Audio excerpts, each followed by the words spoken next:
అని జనాల అభిప్రాయంగా ఉంది. ముంచిన వాళ్ళే మంచి చేస్తాం లేక మంచి చెప్పుకుంటాం అని చెప్తున్నారంటే దయాలు వేదాలు వర్ణిస్తున్నట్టే. చంద్రబాబు గారు ఏం మంచి చెప్పుకోవాలనుకున్నారు? సంవత్సరం రోజుల్లోనే 1,50,000 కోట్లు అప్పు చేయడం మన రాష్ట్రానికి మంచిదా?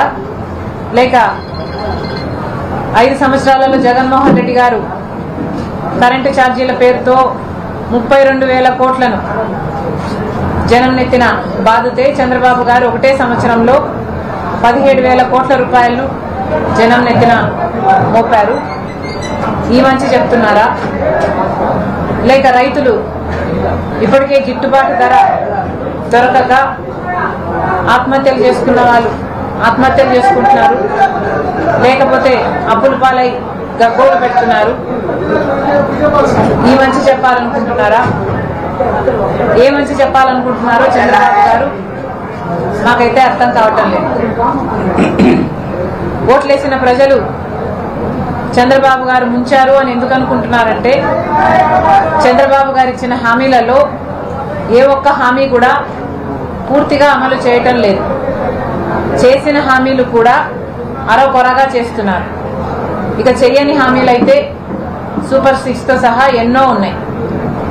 చంద్రబాబు గారు అన్నదాత సుఖీభవ అన్నారు. రైతులకి ప్రతి సంవత్సరం 20,000 రూపాయలు ఇస్తామన్నారు. ఇయ్యాల్సిన రైతులు సంఖ్య 79 లక్షలైతే ఈయన 67 లక్షలకు ఇస్తానంటున్నారు. దాదాపు 30-35 లక్షల మంది రైతులకి ముంచే ప్రయత్నం చేస్తున్నారు.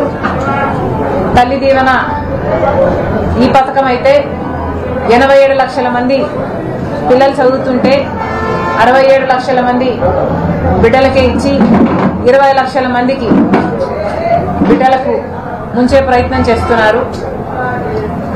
ఇక